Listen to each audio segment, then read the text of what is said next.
Okay. 2012, again, question number 3, subsection 1. What is meant by short run production function? Very simple, guys. What is the short run production function? So the short run production function explains how, what? What can you say? Remember, here you can't talk about what is short run, right? They are asking you, what is the short run production function? First, tell me, what is a production function? What's the production function, guys? A production function shows what? The technical relationship between the input and the output, no? So you can say the short run production function, the short run production function explains the technical relationship between the inputs and outputs used in the short run. Then you can say, in the short run, both fixed and variable inputs will determine the firm's output. And then you can say output is a function of, right, is a function of L1, or you can say variable V1, V2, V3. That's also fine. I'll say that this time. V1, V2, V3, V4, dot, right? And then you can say fix F1, right? That's all that's what you can write, guys. Okay. So something like that is more than enough, because it's only a 2-mark question. So you don't have to write pages and pages, not needed.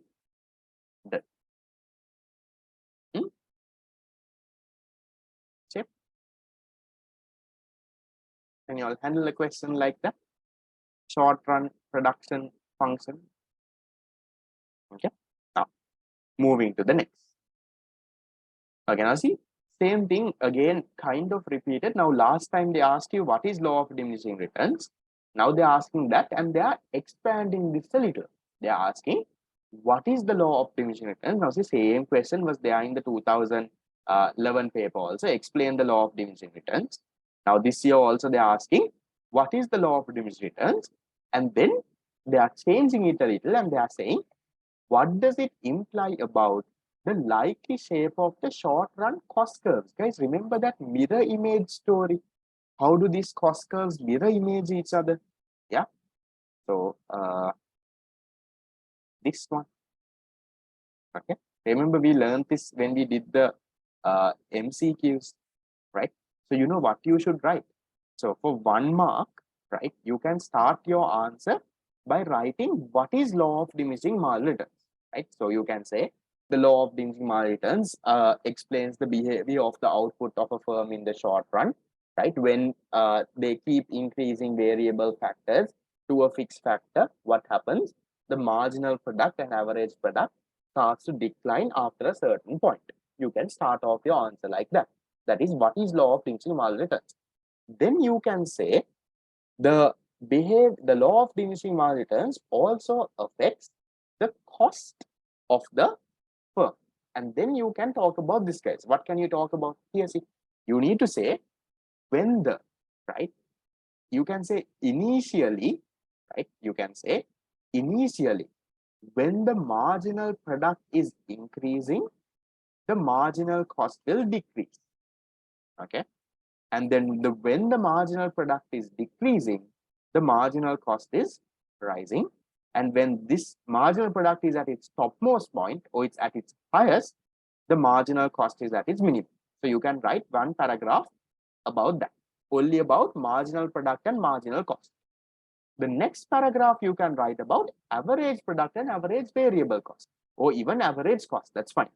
Okay. So you can say when average product is increasing, the average variable cost is decreasing.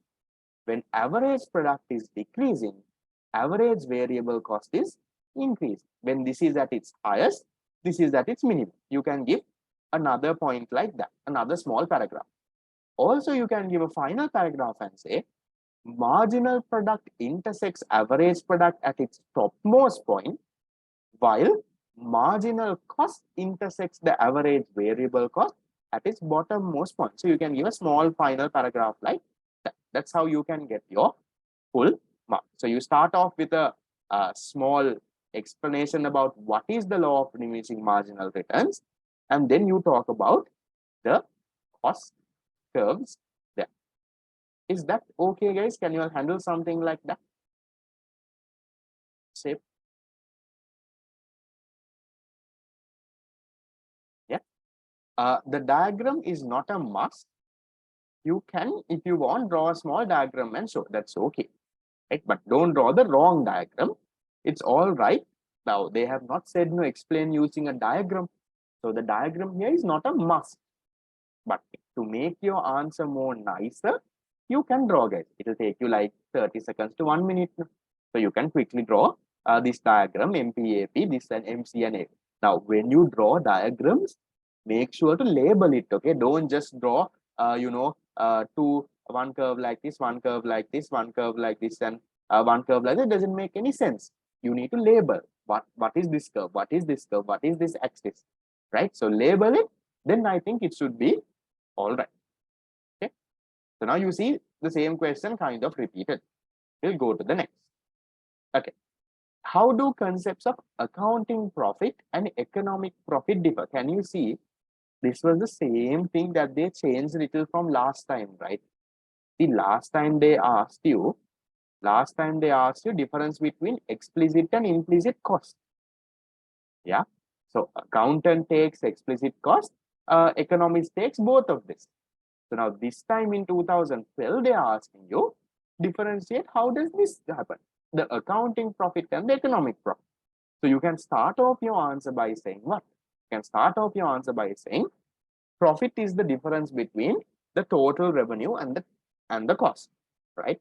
And then you can say an accountant takes into consideration only direct or explicit costs into his calculation. Therefore, accounting profit will equal to total revenue minus only direct cost. But on the other hand, for an economist, the cost would include the total opportunity cost. That is the combination of both direct and indirect. So therefore, economic profit, right? When you calculate economic profit, it's total revenue minus the direct cost, and you also have to minus the indirect cost. So it's minus both of this. And then you can say, you can give a final line saying the difference between accounting and accountant's profit and an economist's profit is the indirect cost, because that fellow doesn't take indirect cost. This fellow takes into consideration indirect cost. Very simple question. 2 marks on writing accounting profit, 2 marks on writing economic profit. You can write the equations also and you can explain. Is that fine? Yep. Yeah, you can say accounting profit can be greater than economic profit. Yes. Will accounting profit always be greater than economic profit? Will it always be greater? Usually, yes, it's greater. Why is it always not greater? It can't be less, but it can be equal. When can accounting profit and economic profit be equal to each other? When can the two concepts be equal? How can, in which situation will accounting profit and economic profit be equal? That is when there is no indirect cost, or in other words, indirect cost is zero. So if that is the case, accounting profit and economic profit can be equal. So in your paper, guys, they can give you an example. They can give you a statement and say, accounting profit is always greater than economic profit. Do you agree? Explain. Then you can start off your answer and saying, this is how accounting profit is calculated, this is how economic profit is calculated, and then you can say, as long as there is an indirect cost, yes, accounting profit will be greater. But however, in a situation where indirect cost is zero, accounting and economic profit can be equal. They can give you statements like that, guys. Okay, so be very careful. Okay, hoping that is fine. We'll move to the next. Okay, what is meant by price maker and price taker? Guys, what is a price maker? Okay, we'll talk about price taker first. What is price taker? A price taker is someone who has to what? Who does not have the ability to set their own price. In other words, they will have to sell their good, or the firm will have to sell its good at the price prevailing in the market. They have to take the market price. They can't decide whatever price that they want. As a result of this, how will their demand curve look like? They will have a perfectly elastic demand curve.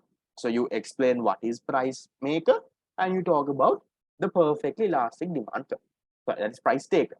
Then what can you tell about a price maker? You can also give the reasons, guys. Now you can also say that this happens in perfect competition because of what reasons. Remember, there are 3 reasons why a firm is a price taker: homogeneous products, large number of firms in the market, and also perfect information. Because of those reasons, the firm becomes a price taker. So give the reasons, talk about the demand curve, talk about what it means. Then what can you tell about a price maker?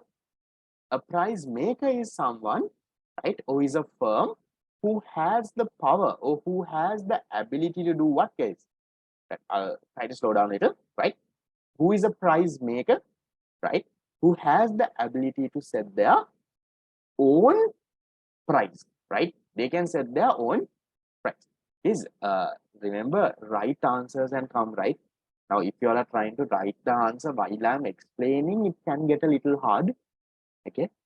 Because I'm not giving you time to, I'm not dictating an answer for you to write word by word, no, right? I'm just explaining the answer to you so you can compare with the answer that you wrote and you can see have you also wrote those. If not, just jot down the additional points what I'm saying, do that. Because if you are writing answers for the first time now, definitely it's going to be fast, right? Okay, let me re-explain. Okay, so when you talk about a price taker, you can write about these guys. First, right, who is a price taker, right? Okay, you can say what is price taking, right? What is price taking? Now, don't write what is price taking in your paper. You can say a price taker is a firm who does not have the power to set their own price. In other words, they will have to sell at whatever price that is prevailing in the market. You start your answer like that. Then you can say, as a result, okay, maybe we'll put the next point last, right? You can say, firms in perfect competition are usually known to be price takers. And this is because you can give some reasons. What are the 3 reasons? Number 1, there are homogeneous products. Everyone is selling the same thing. Number 2, there are large number of sellers in the market. And number 3, there is perfect information. Homogeneous product, large number of sellers, and perfect information. Those 3 conditions makes a firm a price taker. And then also you can say, the final point you can say, when the firm is a price taker, they would have what, guys? They would have a perfectly elastic demand curve. Okay, you can say something like that. Then price maker, what can you say? You can start your answer about what is this whole price making thing. What's price making? So a price maker is a person or is a firm, don't say person, you can say a price maker is a firm that is able to set their own price and does not have to depend or does not have to take the price that is available in the market. The reasons for this could be that the firm has some sort of market power. maybe it is selling a differentiated product. Maybe, for example, there are few number of firms. Maybe because of those reasons, the firm can set their own price. As a result of this, the demand curve for a firm which is a price maker would be a downward sloping demand curve. Yes, industry and market both mean the same. Is that okay, guys? So 2 marks about price taker, 2 marks about price maker. If you all have wrote those points and talk somewhere around that, it should be okay. Except, yeah.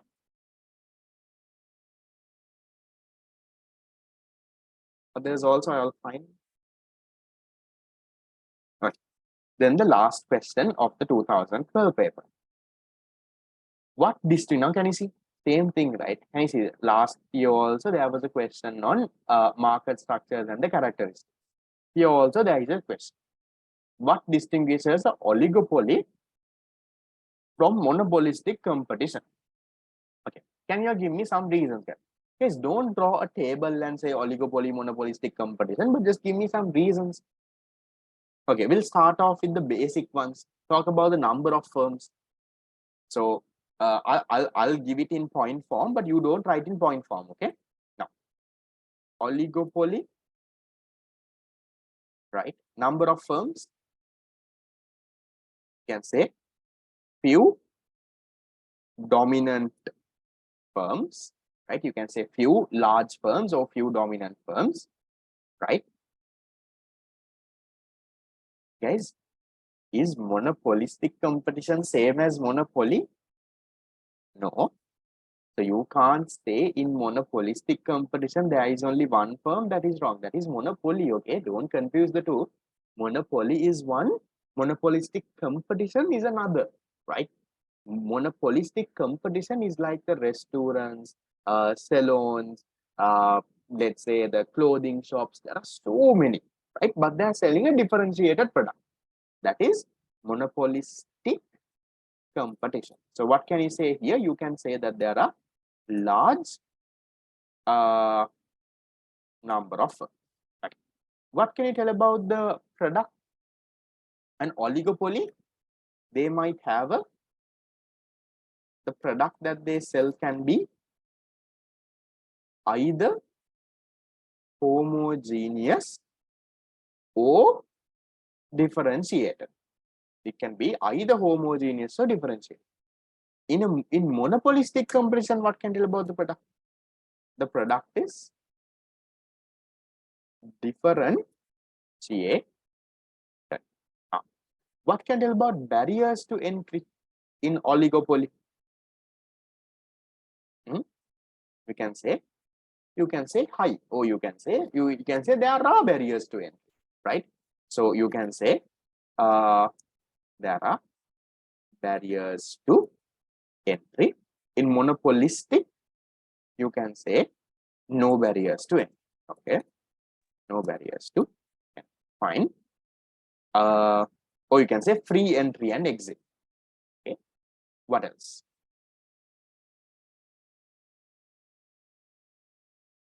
What can you tell about, let's say, the profits in the long run?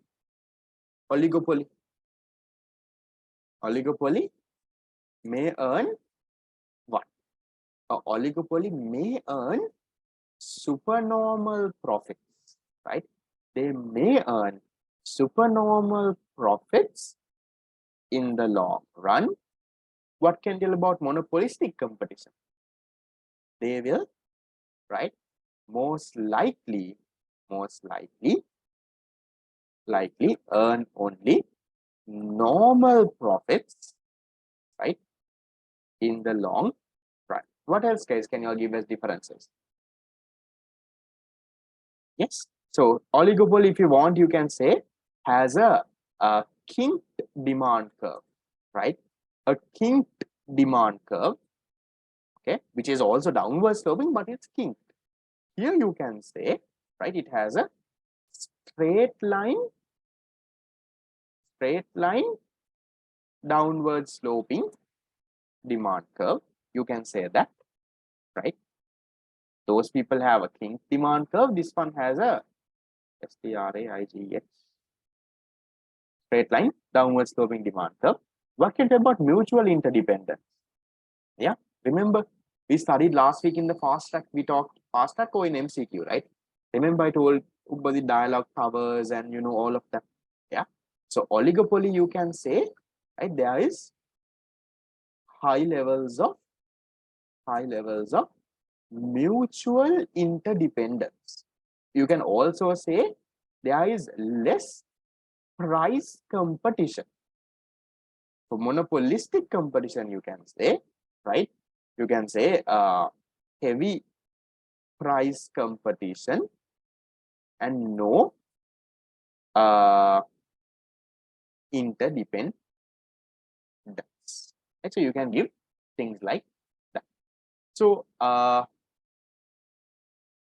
why is the firm in monopolistic competition earning normal profits? I explained this in the fast track, if I'm not mistaken. They earn normal profits in the long run because of, again, free entry and exit. So just like in perfect competition, even in monopolistic competition, you have free entry and exit. So as long as if a monopolistically competitive industry is making a lot of profit, for example, tuition classes are like monopolistic competition. Let's say tuition classes are making huge number of profits. So what happens? More and more tuition teachers start to come into the industry. Supply increases, and as a result, what happens? As a result, the profits go down. Price goes down, profit goes down. Government intervention, not much. Yes, kink demand curve, I'm not going to talk too much about it. I did explain this part. Guys, if you all are in the fast track class, or even on Saturday, the class was free, remember last week, right? In the doubt clearing session, the recording is there. I explained kink demand curve in detail. How the top part is inelastic, how the bottom part is inelastic, right? How does that affect the type of competition that they have, right? I did explain that. So if you were there on Saturday morning, you would have learned that it was a free class that was up to you to come. If you are in the fast track, the recordings, you will get the access soon, guys. We are still finalizing this first month batch and then creating the accounts. You will get the access to the recording if you have already paid and registered. Okay, right. So a kink demand curve is something like this. But the good thing, guys, you don't have to know how the kink demand curve works, right? That's not in our syllabus.